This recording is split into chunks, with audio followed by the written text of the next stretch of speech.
really early in Jerry and Esther's experience with us. It was before Esther was flowing like this. She was sort of grunting mostly, or typing. And they received an impulse to play a game with friends. They were living in Phoenix, and they said to their friends, go hide somewhere, go be somewhere, and we'll find you. And then they just followed Esther's impulse. Let's go that way, let's go that way. And when they would come to a place where the decision had to be made, it was sort of hard to tell whether the impulse to go that way was stronger than the impulse not to go that way, because both were true. If the impulse is go that way, then your logic tells you that your impulse is to not go that way. But there's a difference between what the impulse is. The impulse was to go that way, and Esther translated into don't go that way in her mind, because she was sort of oriented like that, watching out for potholes and things like that. So once you get the hang of this and you are looking for the pleasure of it, then you're going in the direction of your pleasure, not away from the direction of your less than pleasure. I like this new idea, this pleasure. Yeah. And so in this case, you were for some reason you were struggling that morning with Focusville. You said, and the whole idea of dream a new dream came up. And you were like, instead of trying to fix this, why don't I just create? Esther had been focus willing with a friend, wanting to find the other side of that. And the harder they tried to find the other side of it, the more the side they didn't want to be at was looming. So that is what happened. Yeah, I love this. It got absurd. I love it. It became absurd. And this whole idea of, really resonated with me. I almost think it was related to the pile of sticks one too, but this idea of just forget trying to fix this and just dream a new idea. But the thing is, that's easier said than done, because the done part is impossible for this reason. You can't buck your own current. So when you say, I'm just going to forget about this thing I'm thinking about, no, you're not. You're not going to forget about it. You're not going to forget about it. You got to think about something else. And if you try to think about the exact opposite of the thing that you're trying to forget about, you still don't forget about it. You still think about it in the way that it is. Because every subject is wanted on one end and the absence of it on the other. So where are you going with this? We know you know everything we know about this. Where are you going with this? I like it. I just thought, maybe there would be a new idea come out of it or resonation, but it really resonates with me. Yeah. Here's an even better idea. For a long time we've been saying, when you know what you don't want, you know what you do want. And we've been saying that every subject is like a stick that you pick up. You activate the subject, and wanted is on one end of it and the absence of what is wanted on the other end of it. And it's helpful for you to know which end of the stick you're on before you pick it up or before you focus on it. But here's the deal. We've talked about this already here today. Most people pick up the stick because it's a problem stick they want to fix. That's the reason that you're on most subjects, is because you're trying to improve the subject. Haven't you noticed? Well, we're trying to help you to get oriented differently. We want you to pick up the stick for the pleasure of it, but most of you are trying to fix things. And so most people activate the subject because they're trying to improve it in some way, which kind of works against you. So here's a new way of looking at that will soothe that right away. So let's pick up a stick, throw out a subject. Doesn't matter what it is. Money's always a good one. So pick up the money stick, abundance on one end and lack of abundance on the other. And just for clarity of this way of looking at it, let's etch into this wooden stick with a wood burning tool plenty of money on this end and not enough money on this end. So we've got our stick. Now, that stick came out of a whole pile of sticks. So let's put it back in the pile, and let's reach into the pile and pick it up again. We got the same stick, because that's what's active within us. But this time, let's etch into this end of the stick.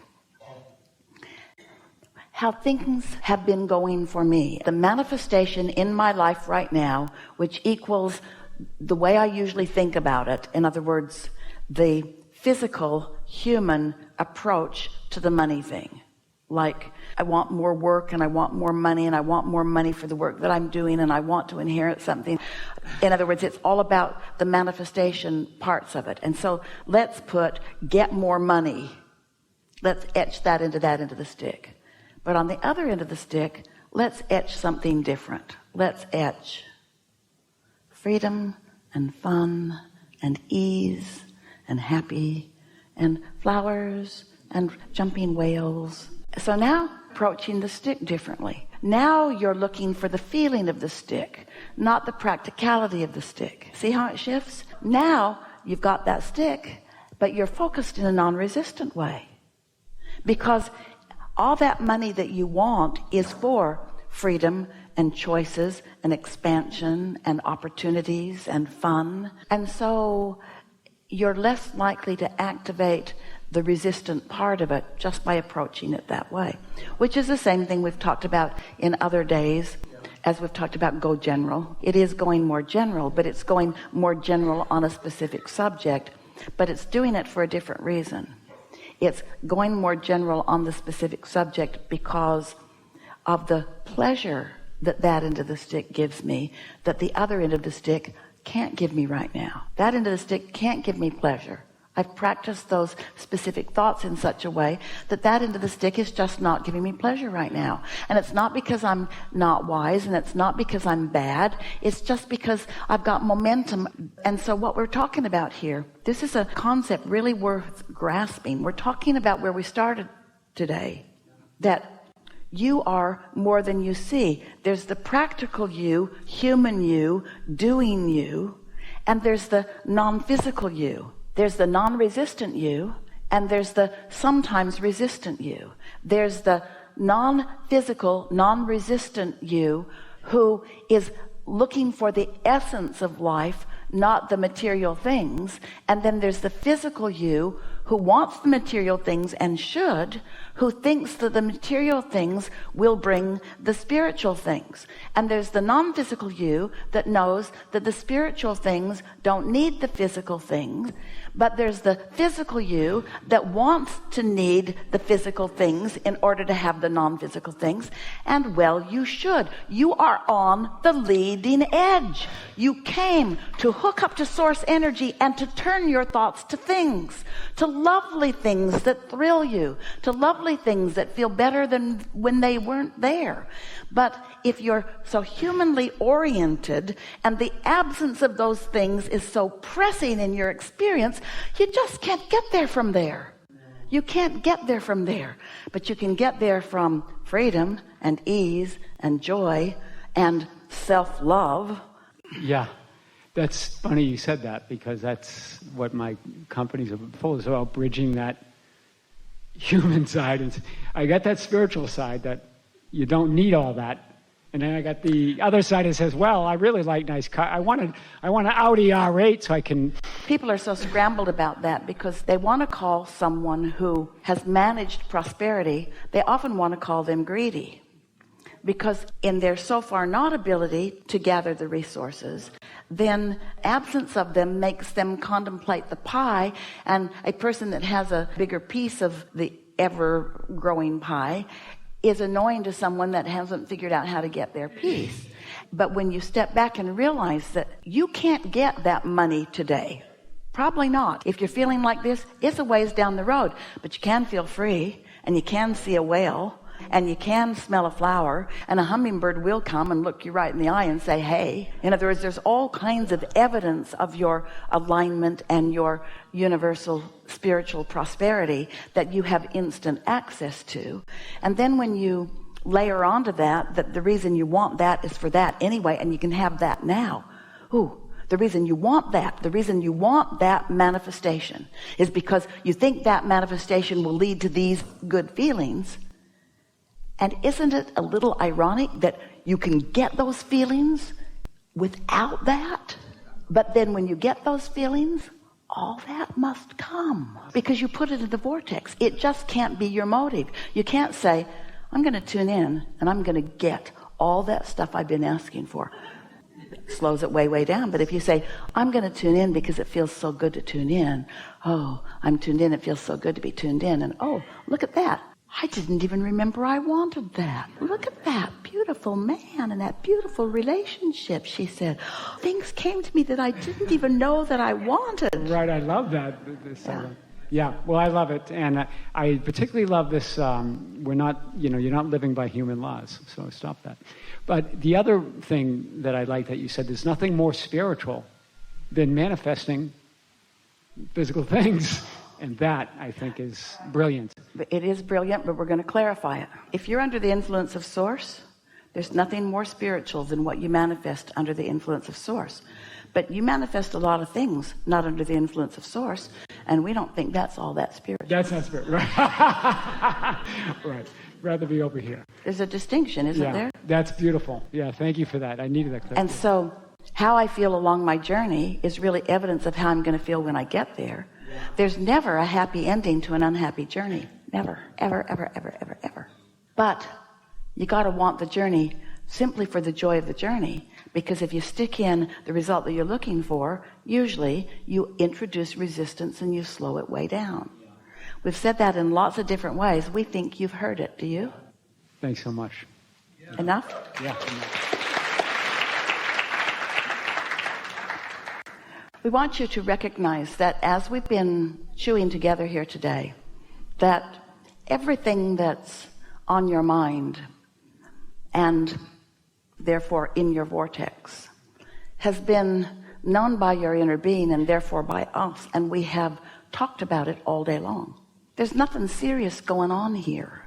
And we don't just mean here in this forum, we mean here in your life experience. Nothing serious in the sense that you've got dragons to slay and things to fix and imbalances to correct and wrongs to right. That's not what you came for. You came knowing that there'd be some of that, but you didn't come with a sense of responsibility that your satisfaction would come from fixing those things. Because you're really wise. You understood the laws of the universe as you were making your decision to be out here on this leading edge. You knew that the contrast would serve you because it would help you to define what you want. But you knew that once that definition happened within you, that your singular work would be to find the pleasure in that movie, you see. So if we'd met you on your first day, we would have nothing to say. You wouldn't have been asking anything. You'd have just been all frisky and saying, where's the contrast? Where's the contrast? Where's the contrast? And your inner being would say, oh, looking for the contrast, are you? Why are you looking for the contrast? And you'd say, building my vortex. I'm putting the distinct, unique things that matter to me forward. And your inner being, teacher that it is, might say, why would you want to do that? And you would say, because I know for sure from all that I've lived that unless I'm moving in the direction of something that I personally want, that there's no satisfaction. And after all, I came for the satisfaction of living life on planet Earth, of being the creator of my own reality, of assisting others in understanding the well-being that abounds. I came to do my part, my important part in the expansion of this universe. And your inner being, still in teaching mode, might say, oh, and is the expansion of the universe your responsibility? And you, in your very new infant wisdom, would say, oh no, it's not a responsibility, it's just fun. The expansion of the universe is inevitable. That can't be stopped. I don't have to do my work to cause the universe to expand. Our collective variance is what causes the expansion of the universe. And then your wise inner being might say to you, and so, you keep talking about the contrast or the variety or the variance. Are you here in order to tip that variance one way or another? And in your frisky infant wisdom, you would say, oh no, it's all appropriate. I'm not coming to stop anything. I'm just coming to find unique combinations of what's already here that please me more. That's how you felt when you came. And it's how we want you to return to feeling. We want you to know that you may be or do or have whatever you choose. And as you choose it, that the reason that you are choosing it is because you know the love and joy and pleasure and passion of non-resisted thought. You have known your power And you will never be happy in any moment that you are not allowing it to flow through you, you see. And your power is not at all about what anybody else is doing. It's yours. It's yours for the taking.